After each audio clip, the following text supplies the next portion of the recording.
Madam मैं आपको ना आज एक छोटा सा क्लिप दिखाने जा रहा हूँ। आपने पहले केयरफुली इसको देखना है, उसके बाद आपने इसमें मुझे डिफरेंस एक्सप्लेन करने हैं। ये देखें, ये एक पाकिस्तानी बच्चा है, पॉलिटिक्स में खुद को इतना इन्वॉल्व कर लिया है कि वो शेलिंग को फेस कर रहा है। खान साहब को इस्लामाबाद का फायदा उठा के उनको अरेस्ट किया गया। खान साहब ने बोला था एक दिन वो आएगा 10 तारीख को। मैडम देखें, इंडिया जो है वो रिसेंटली चांद पे भी पहुंच चुका है और हम अभी तक सिर्फ ख्वाब देख रहे हैं चांद पर पहुंचने के। हम ना चांद को इधर से ही देख सकते हैं, हम वहाँ पे पहुँच नहीं सकते। हमारा बच्चा जो पाकिस्तानी बच्चा है उसको इन चीज़ों का पता ही नहीं है, सिवाय इसके कि उसने थोड़ा सा तंग आके स्कूल की तालीम है नहीं। इंडिया को फॉलो करना चाहिए हमें। हाँ करना चाहिए, स्टडी में तो करना चाहिए, बाकी चीज़ों में तो नहीं कह सकते। देखिए जो पाकिस्तानी बच्चा है ना, वो देखिए अभी से जो सियासत में पड़ा हुआ है, ठीक है, तो अभी से उसने अपनी जान जो है खतरे में डाली हुई है। जी बिल्कुल ऐसे तो ही है। उसी दूसरी तरफ देखे इंडिया वो IT की बातें कर रहा है IT और स्पेस की बात है। स्पेस की बातें कर रहा है। हाँ जी, तो ये देखे ना काफ़ी ज़्यादा डिफरेंट है। अस्सलाम वालेकुम, वालेकुम सलाम। क्या हाल है मैडम? अल्हम्दुलिल्लाह, आप सुनाएं। अल्हम्दुलिल्लाह ठीक ठाक। मैडम मैं आपको ना आज एक छोटा सा क्लिप दिखाने जा रहा हूँ। आपने पहले केयरफुली इसको देखना है, उसके बाद आपने इसमें मुझे डिफरेंस एक्सप्लेन करने हैं। ये देखें, ये एक पाकिस्तानी बच्चा है, पॉलिटिक्स में खुद को इतना इन्वॉल्व कर लिया है कि वो शेलिंग को फेस कर रहा है। और दूसरी तरफ जो है ये भारत का है, ठीक है, भारत का बच्चा है। आपने देख लिया है ना? जी मैडम, आपने देख ली वीडियो? जी देखिए। अच्छा, क्या क्या मेजर डिफरेंस नज़र आया आपको इसमें? मेन यही है कि जो पाकिस्तान में वहाँ पॉलिटिक्स ज़्यादा है और जो इंडिया है वहाँ पर IT के रिलेटेड ज़्यादा है, तो स्टूडेंट्स वहाँ पर ज़्यादा इन्वॉल्व होते हैं, उन्हें इसलिए IT के रिलेटेड ज़्यादा आइडिया है। और पाकिस्तान में जस्ट पॉलिटिक्स चलता है, तो पॉलिटिक्स का स्टूडेंट्स को ज़्यादा आइडिया है। पाकिस्तान के बच्चों का क्या फ्यूचर नज़र आता है आपको? पाकिस्तान के बच्चों का अगर यही हालात रहे तो कोई फ्यूचर नज़र नहीं आता। अगर इसमें थोड़ी चेंजिंग आ जाएगी ज़्यादा तो फिर तो थोड़ा बहुत है। हम कैसे खुद को मॉडिफाई कर सकते हैं, कैसे चेंज ला सकते हैं? IT की तरफ मूव करके, और इसके अलावा ये है कि सॉफ्टवेयर टेक्नोलॉजी। इंडिया को फॉलो करना चाहिए हमें। हाँ करना चाहिए, स्टडी में तो करना चाहिए, बाकी चीज़ों में तो नहीं कह सकते। अच्छा, आपने देखा है पाकिस्तानी बच्चा है, उसकी भी 7 साल एज है, इंडिया के बच्चे की भी 7 साल एज है। अब वो देखें IT और स्पेस की बातें कर रहा है। अब मैं यही चीज़ जानूंगा इन बच्चों से। वो बच्चा स्पेस की बातें कर रहे हैं, चलिए मैं इनसे एक IT के रिलेटेड छोटा सा क्वेश्चन पूछ लेता हूँ। आपकी एज क्या है? 14 साल। कौन सी क्लास में पढ़ते हो? 9th। 9th क्लास में। स्पार्को का पता है आपको? नहीं पता। अब आपके सामने है, देखें 9th क्लास का स्टूडेंट है और वो 5वीं क्लास का स्टूडेंट है, उसको सारा IT का पता है, सब कुछ पता है, वो पाकिस्तान के बारे में भी बता रहा है। चलिए मैं आपको बता देता हूँ, जो स्पार्को है पाकिस्तान की एक स्पेस एजेंसी है। अब आपको आपके सामने ही आपके जो आई थिंक छोटे भाई हैं नजर आ गया होगा एजुकेशन सिस्टम लेवल, क्योंकि इन्हें स्कूल में इसके रिलेटेड बताया ही नहीं जाता। घर में भी जब प्रैक्टिकल वर्क नहीं है। जी, जब घर में भी पॉलिटिक्स की बातें होंगी, स्कूल में भी यही बातें होंगी, तो फिर इनको भी यही आइडिया होगा। देखिए ये सब कुछ तालीम पे ही होता है, सारा सिस्टम तालीम पे होता है, अवेयरनेस पे होता है। वहाँ की अवेयरनेस किसी भी शोबे की, किसी भी जगह की जो भी है, वो तालीम पे डिपेंड करती है। हमारा बच्चा जो पाकिस्तानी बच्चा है उसको इन चीज़ों का पता ही नहीं है, सिवाय इसके कि उसने थोड़ा सा तंग आके स्कूल की तालीम है नहीं। वो गली मोहल्ले में ही वो इधर उधर ये करेगा, लेकिन ये वहाँ की तालीमी सिस्टम, बुनियादी बात है तालीम। जी बिल्कुल। तालीम का सिस्टम जो है ना, जब तक वो सीधा नहीं होगा हमारे शौर नहीं आएगा, अवेयरनेस नहीं आएगी। तो वहाँ सिस्टम जो है वो है उनका बुनियादी कौमी ज़ुबान का मसला। जी बिल्कुल ऐसे ही है। कौमी ज़ुबान जब तक आप वहाँ है, लिहाजा उनके बच्चे भी बाशऊर है जी, वो जो भी कर रहे हैं जी, तो वो अपने उसे शऊरी सोच के मुताबिक करते हैं, तो वो कामयाब जा रहे हैं। सर क्या आप समझते हैं कि पाकिस्तानी एजुकेशन सिस्टम लेवल भी हम भी इम्प्रूव कर सकते हैं? कर सकते हैं जी, अगर कौमी ज़ुबान को राइज कर दिया जाए। क्या आप समझते हैं कि हमें इंग्लिश की ज़्यादा उर्दू को प्रेफरेंस दी जाए? मैंने अभी थोड़ी देर पहले ये बात कही थी कि हम ज़हनी गुलाम हैं। किनके? उनके जिन्होंने यहाँ हुकूमत किया है, वो है अंग्रेज़। अंग्रेज़ ने तालीमी सिस्टम दिया था, लॉर्ड मैकाले एक नाम सुना होगा, तो पढ़ लें जाके। तो उसने जो सिलेबस दिया था, जो तालीम दी थी, उसके मुताबिक हम आज तक फंसे हुए हैं। कायदे-आज़म ने फरमा दिया आपकी कौमी ज़ुबान उर्दू है। जी बिल्कुल। सुप्रीम कोर्ट के जज ने कह दिया कि जी रायत कर दें उर्दू आपकी कौमी ज़ुबान है, कोई अमल नहीं हुआ कहीं भी। कब होगा सर? मैंने अभी ये एक पिछले दिनों एक जज साहब की अदालत में ये बात हो रही थी कि वहाँ वकील और जज की बात होती है उर्दू में, या बात अगर पंजाबी का तड़का लगता है। जी बिल्कुल। ऑर्डर जो होता है वो इंग्लिश में होता है। आखिर क्यों? मैंने वकील साहब को कहा कि आप जैसा आपको कहें कि जी जब आप बातचीत करते हैं तो वो करते हैं उर्दू में, हैं, तो ये ऑर्डर भी आप इंग्लिश में करते हैं। इसका जवाब कोई नहीं है, जज साहब नाराज हो जाते हैं। दूसरी बात यह है कि हमारे अदारों में अब तक इंग्लिश, और हमारे गली मोहल्ले के जो वो है ना इंग्लिश मीडियम स्कूल हैं, उनके वहाँ जो बच्चे पढ़ते हैं वो माँ बाप कहते हैं जी इंग्लिश आ गई तो सब कुछ हो गया। भाई आप इंग्लिश पढ़ें, जी बिल्कुल, आप इंग्लिश भी पढ़ें, जी। आप चाइनी भी पढ़ें, आप जापानी भी पढ़ें, आपको कोई रुकावट तो नहीं है ना। आप इंग्लिश पे क्यों जोर देते हैं?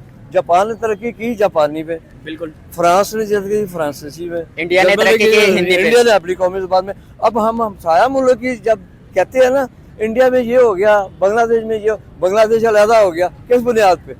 लसानी पे, जबान पे हुआ ना। बिल्कुल ऐसे है। वो तरक्की कर गए और हम कहाँ? हमारा तो इलेक्शन ही नहीं हो रहा। हम ज़हनी गुलाम हैं अंग्रेजों के। ज़हनी गुलाम है। जब तक हमारा सिस्टम जो है ना हमारी कौमी ज़ुबान में नहीं आएगा, कौमी ज़ुबान में बात कर रहा हूँ जी।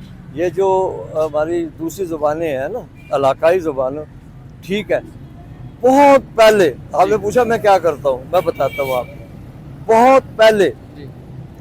मेरी एक कॉलम गया था, ये जब चल रहा था 70-71 में बांग्लादेश का चक्कर जी, तो उसमें मैंने ये कहा, मैं गया था पेशावर जी, तो पेशावर पश्तो बोली जाती है।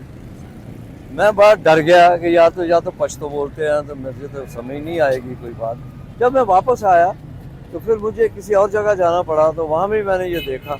मैंने फिर उसका एक कॉलम, मैंने उस पुरानी बात है ये मैंने लिखा, मैंने कहा जब तक आपकी बुनियादी तालीमी सिस्टम में इलाकाई ज़ुबानें नहीं आएंगी तब तक आप तरक्की नहीं, और कौमी ज़ुबान उर्दू है, जब तक ये राइज नहीं होंगी हम तरक्की नहीं करेंगे। बिल्कुल ऐसे ही है। बहुत शुक्रिया सर आपकी राय का, बहुत अच्छा लगा आपसे बात करके। आप बुनियाद देखिए, जब भी बात करें उस पर जोर दें कि हमारी कौमी ज़ुबान को क्यों नहीं तरजीह दी जा रही। जी बिल्कुल, ये आप बना लें, क्वेश्चन में ये बात कर लें कि हमारे यहाँ ज़ुबान क्या क्या मसला है। बांग्लादेश अलहदा हो गया, इंडिया ने शुरू दिन से अपनी कौमी ज़ुबान में सारा सिस्टम बनाया, हम लाल में काले के चक्कर में फंसे हुए हैं। अस्सलाम वालेकुम सर। वालेकुम अस्सलाम। क्या नाम है आपका? मोहम्मद शहजाद। सर क्या करती है? मैं बैंक में जॉब करता हूँ। बैंक में जॉब करते हैं, गुड हो गया सर। सर मैं ना आपको आज एक छोटा सा क्लिप दिखा रहा हूँ, आपने इस क्लिप को गौर से देखना है और उसके बाद आपने इसमें डिफरेंस बताना है मुझे।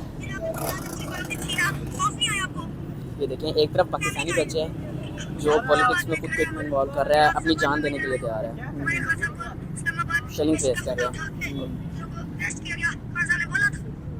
और दूसरी तरफ ये इंडियन बच्चा है जो स्पेस और आईटी की बातें कर रहा है, अभी से आईटी में इन्वॉल्व है। मैं समझ गया टॉपिक। आप समझ गए टॉपिक? सर आप ये बताएं, आपने वीडियो को देखा, जी जी बिल्कुल। कैसी लगी? बहुत अच्छी लगी। अच्छी लगी। और आप ये बताएं अब कि पाकिस्तानी एजुकेशन सिस्टम लेवल और इंडियन एजुकेशन सिस्टम लेवल में कितना डिफरेंस है? बहुत ज़्यादा डिफरेंस है, बिकॉज जो हमारा पाकिस्तान है यहाँ में पॉलिटिक्स सही तरीके से नहीं की जाती। मतलब जिसे अब देखें, एक छोटा सा बच्चा है, दोनों की एज सेम एज की है, 6-7 साल से ज़्यादा तो नहीं होंगे, और एक तरफ पाकिस्तानी बच्चा देखें पॉलिटिक्स में खुद को इतना इन्वॉल्व कर रहा है, शेलिंग फेस कर रहा है, जाके जलसे जुलूसों में जाके अपने जान को ख़तरे में डाल रहा है, और दूसरी तरफ इंडियन लड़का, एक इंडियन बच्चा वेल ड्रेस्ड, अच्छी ड्रेसिंग में, बैग उठाए हुए, किताबें उठाए हुए स्कूल जा रहा है और स्पेस और आईटी की बातें कर रहा है। बिल्कुल, पाकिस्तान में और इंडिया में एजुकेशन का बहुत डिफरेंस है। हमारे हाँ जो मतलब मुकम्मल कोई भी गवर्नमेंट नहीं आती, 2 या 3 साल काम करती है, उसके बाद हटा दी जाता है। हमारे मतलब तरक्की के कुछ काम होते हैं जैसे मेट्रो, ऑरेंज लाइन, जी बिल्कुल, लेकिन एजुकेशन पे फोकस नहीं किया जाता। मेरा ये मानना है कि एजुकेशन पे ना आपको थोड़ा सा मतलब फोकस करना चाहिए और हमारे बच्चों को मतलब अपग्रेड करना चाहिए। जैसे हम कैसे अपने बच्चों को अपग्रेड करेंगे? अच्छे स्कूल सिस्टम लाएं, गवर्नमेंट के स्कूलों को बहुत अच्छा करें, एजुकेशन फ्री करें। सर आप देखें, आप कह रहे हैं गवर्नमेंट स्कूलों को बेहतर करें, आप देखें लाहौर में ही आप देख लें MAO कॉलेज, पंजाब यूनिवर्सिटी, ये एक यूनिवर्सिटी सदियों से जब से बनी है, यही एक यूनिवर्सिटी है। MAO कॉलेज एक है, यही JC यूनिवर्सिटी है, और यही 2-3 यूनिवर्सिटीज हमें नज़र आती हैं। हम बड़े पैमाने पे खुद को ग्रो ही नहीं कर रहे। जी बिल्कुल, जैसे हमारा एजुकेशन सिस्टम सही होगा, मतलब मेरिट पे लोग आएंगे तो इंशाल्लाह बेहतरी आएगी। कैसे मेरिट पे लोग आएंगे? हम कब मेरिट वाले लोगों को सिलेक्ट करेंगे? मतलब जैसे इमरान खान था, वो एक अच्छा लीडर था और मतलब उसकी अच्छे मतलब लीडर को तो हम रहने ही नहीं देते। यही तो मसला है पाकिस्तान का। दुआ है अल्लाह ताला मतलब हमारे निज़ाम को सही करे। सर आप ये बताएं, इंडिया देखें अब चांद पे पहुंच चुका है। चांद के बाद उन्होंने आईटी में अपना इतना नाम बनाया है, अब दुनिया में वो सेकंड बड़ा आईटी हब बन चुका है इंडिया। उसके बाद अगर हम बात करें उनके वज़ीर आज़म की, तो वो 10-12 सालों से उनका एक ही वज़ीर आज़म है। पाकिस्तान के वज़ीर आज़म की बात करें तो पिछले 10 से 12 सालों में हमारे 4 से 5 वज़ीर आज़म हमने चेंज कर लिए हैं। हम तो अपना अच्छा लीडर नहीं चुन सकते, हमें तो इतनी काबिलियत नहीं है। क्यों? बिल्कुल, अगर हमारा कोई एक मतलब 10 से 15 साल के लिए वज़ीर आज़म आएगा तो फिर ही कोई काम होंगे। अगर 30 साल के लिए हुकूमत चेंज हो जाती है, फिर चेंज हो जाती है, फिर हम मतलब डेवलपमेंट। HSC को कोई अच्छा सा मैसेज देना चाहेंगे? HSC से ये गुजारिश करूंगा जो मैट्रिक या मतलब इंटर के बाद एजुकेशन है उसको बिल्कुल फ्री किया जाए, ताकि गरीब लोग आगे जाएं और मतलब वो पढ़ लिख के आगे निकल सकें। जी थैंक यू सर, बहुत शुक्रिया आपकी राय का। अस्सलाम वालेकुम। वालेकुम अस्सलाम। वालेकुम। कैसी हैं मैडम? अल्हम्दुलिल्लाह, आप बताएं। अल्हम्दुलिल्लाह ठीक ठाक। अच्छा मैडम, मैं ना आपको एक छोटा सा क्लिप दिखाने जा रहा हूँ, आपने पहले गौर से ये क्लिप देखना है, उसके बाद आपने इसके ऊपर डिफरेंस बताना है मुझे, क्या नज़र आया आपको मेजर डिफरेंस। ये पाकिस्तानी बच्चे हैं जो पॉलिटिक्स की बातें कर रहे हैं।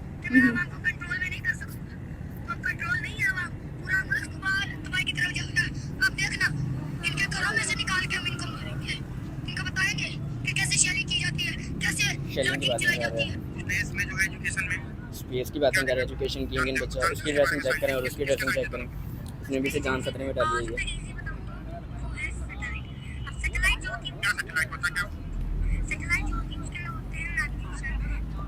मैडम आपने क्लिप गौर से देखा? जी जी समझ आई? जी। अच्छा अब मुझे ये बताएं, पाकिस्तानी एजुकेशन सिस्टम लेवल और इंडियन एजुकेशन सिस्टम लेवल में क्या मेजर डिफरेंस नज़र आता है आपको? देखिए, जो पाकिस्तानी बच्चा है ना, वो देखिए अभी से जो सियासत में पड़ा हुआ है, ठीक है, तो अभी से उसने अपनी जान जो है खतरे में डाली हुई है। जी बिल्कुल ऐसे तो ही है। उसी दूसरी तरफ देखे इंडिया, वो IT की बातें कर रहा है IT और स्पेस की बातें कर रहा है। हाँ जी, तो ये देखिए ना, काफ़ी ज़्यादा डिफरेंट है। अब देखें इंडिया वालों ने खुद को इतना डेवलप किया है, वो IT में वर्ल्ड नंबर पे आ गए हैं, नंबर 1 आप बन चुके हैं। तो और दूसरी तरफ पाकिस्तानी बच्चे हैं और उनका कोई अपना फ्यूचर आपको क्या नज़र आता है? पाकिस्तानी बच्चे जो हैं जब इसी उम्र में अपनी जान खतरे में डाल के पॉलिटिक्स में इन्वॉल्व हो जाएंगे तो उनका क्या खाक फ्यूचर बनेगा? कुछ भी नहीं बनेगा। कुछ नहीं बनेगा। कुछ भी और इंडिया देखें, इंडिया कितना खुद को ग्रो कर रहा हाँ है। जी, ऐसा ही है।